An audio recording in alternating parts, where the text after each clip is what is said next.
The Teacher Who Believed in Me. Part 1. When Hope entered room 8-4. Changsha's winter always looked tired. The sky hung low like sheets of unwashed cotton, the kind that swallowed sunlight whole before it ever touched the ground.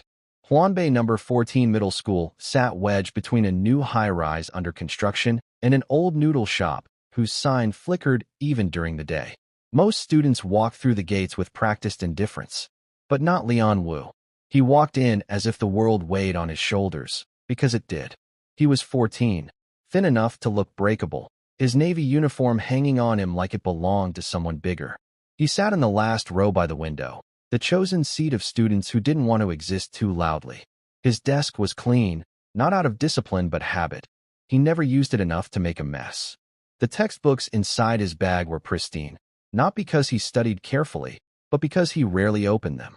People didn't bully him loudly. They bullied him the quiet, suffocating way. The way classmates' eyes slid right past him when teachers asked questions. The way his name was always last on exam rankings. The way teachers sighed when they saw his homework, as if he personally offended their careers. The way he internalized it all. A silent, invisible kid in a noisy, visible world. His mother worked from dawn to night at 2 different lunch stalls across the city. His father had left before he learned multiplication tables. Their apartment door creaked, their heater barely worked, and their television never quite had sound on both speakers. But Leon never complained. He never had the energy to. That winter morning, the school buzzed with unusual curiosity. A new English teacher was arriving, a foreign one, which was rare in public middle schools. When Ms. Evelyn Carter walked into class 8-4, the temperature of the room changed, a soft, quiet warmth that students felt before they understood why. She had chestnut hair tied into a loose ponytail, kind eyes, and a posture soft enough to be approachable but confident enough to command attention. She wore a simple blouse and a necklace with a tiny silver feather, a detail so delicate it made her seem like someone who valued gentle things. "Good morning," she said, her Mandarin accented but smooth. "I'm Ms. Carter. I'll be your new English teacher." The room stirred with excitement. Some students whispered. A few sat straighter. Leon kept staring at his desk. Ms. Carter didn't scan the class the way most teachers did, not hunting for the top students or the troublemakers. Her gaze drifted, searching, seeing. It landed quietly on Leon. She smiled. Not the polite kind. Not the teacher kind. The human kind. The first assignment. "Before we start," she said, "I want everyone to write one sentence. Just one. In English.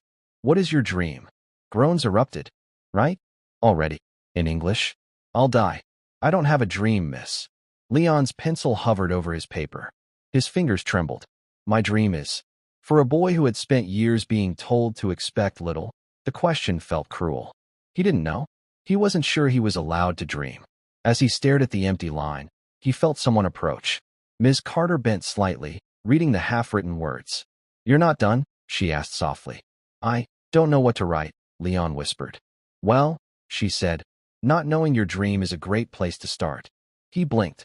She tapped his desk gently. "Try this. My dream is to find my dream." Leon hesitated, then wrote it down. A strange warmth sparked in his chest. The first drop of something he had never expected to feel. Hope. Noticing the invisible. Ms. Carter's class was a world away from the others. She didn't raise her voice. She didn't recite textbook grammar like a robot. She told stories, taught with games, and encouraged mistakes as stepping stones instead of punishments. And she noticed everything. The girl who doodled instead of writing? "You draw beautifully. Can you illustrate today's vocabulary?" The boy who stuttered? "Take your time. Your voice matters." The quiet kid in the back who sat like he was trying to shrink? She noticed him most. One day, she caught Leon as he tried to slip out during break. "Leon," she said gently, "you did well on the reading exercise." He froze. I stumbled." "You tried. That's what matters." She handed him his graded homework. 76/100. His highest English score ever. "I'm proud of you," she said softly. The words hit him harder than he expected. No teacher had ever said that to him before. No one. His throat tightened. He nodded quickly, afraid the wrong expression would break him. Inside, something deep cracked open. The rumors and the reality. Some students whispered, "Why is she always helping him? He's a waste of time." She's too nice. A science teacher muttered loudly in the hall. She's wasting her time on a student who won't improve. Leon heard. Miss Carter heard. The next English class. She faced the room with fierce calm. Every student in this classroom can grow, she said. Every one of you deserves a chance. No exceptions. Her eyes flickered toward Leon. For the first time, he looked up and didn't look away. Part 2. The boy who chose to try. Spring arrived with stubborn rain and muddy shoes lining school hallways. The principal announced the annual citywide English Speech Festival, an intimidating competition schools use to show off their best students. Class 8 to 4 never participated. They weren't that kind of class. Miss Carter clapped once. I want someone from our class to join the competition. Anyone can volunteer. You don't have to be the best. You just have to try. Silence. Students avoided eye contact. Then her gaze moved to the back row. Leon stiffened. She wasn't pushing him, but she was inviting him. He swallowed hard. His voice nearly cracked. I'll try. Gasps spread across the room.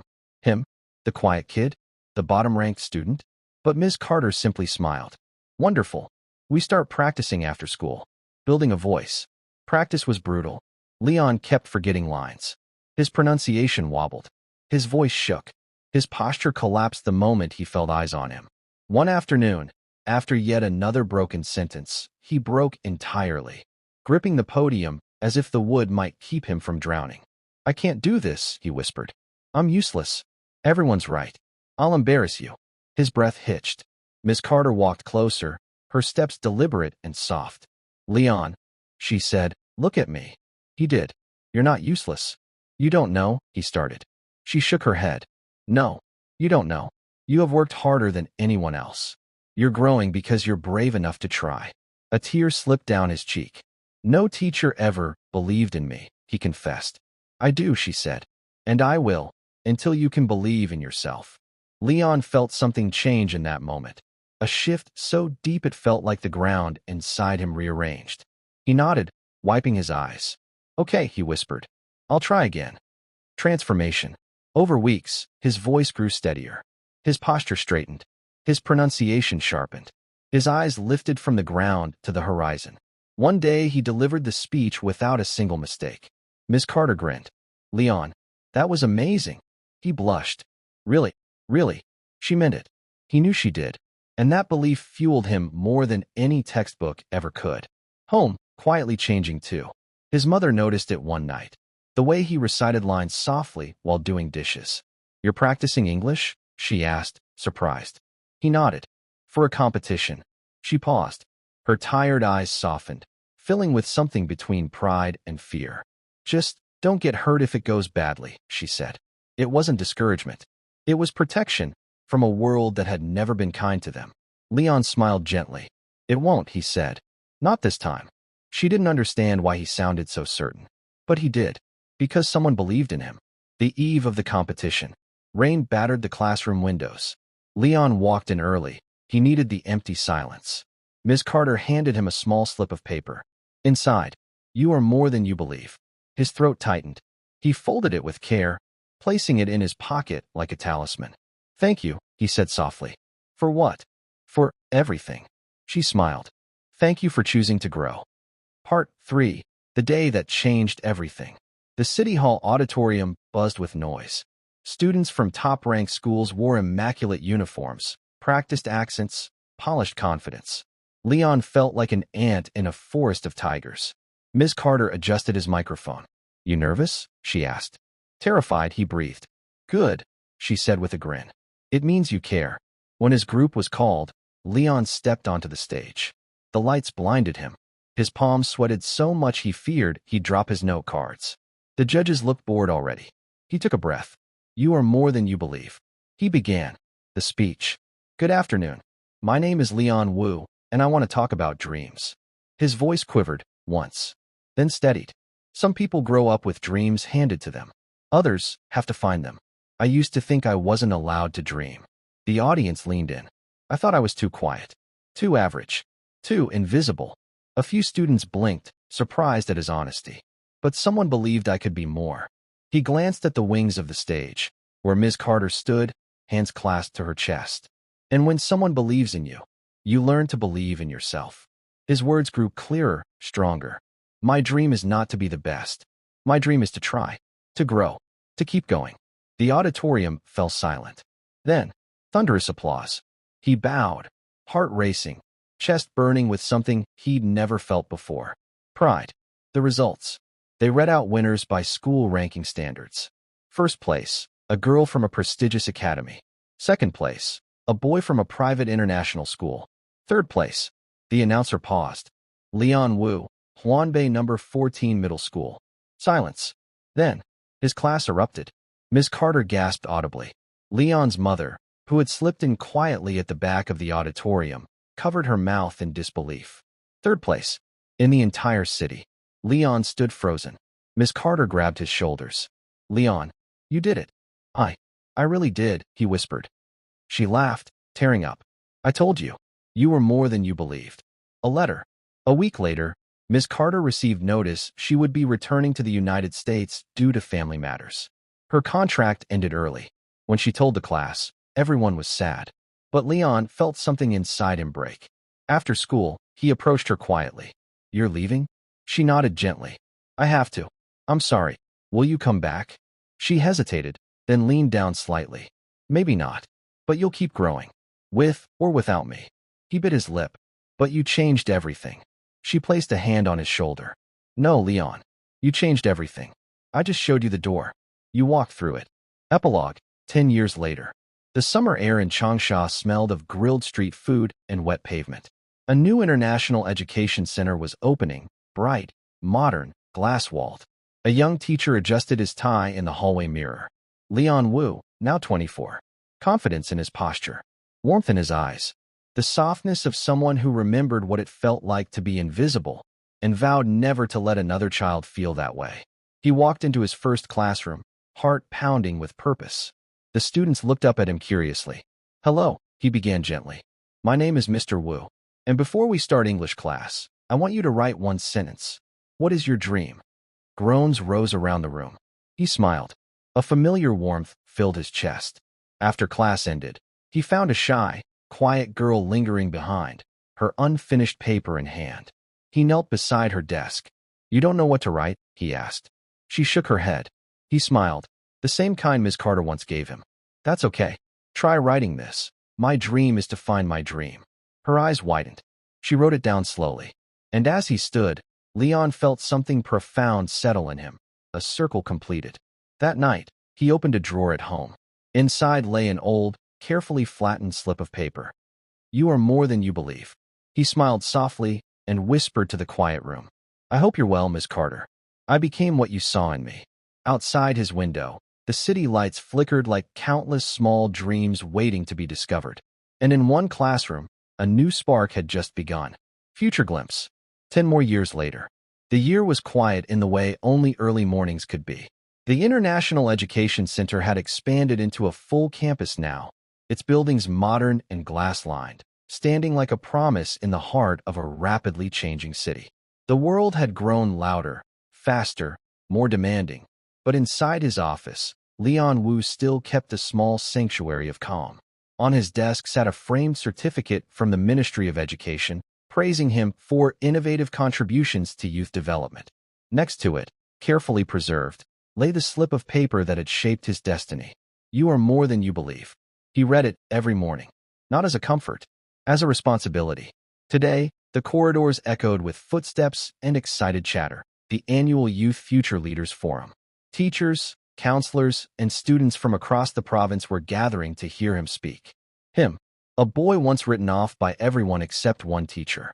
He straightened his jacket, took a breath, and stepped onto the stage.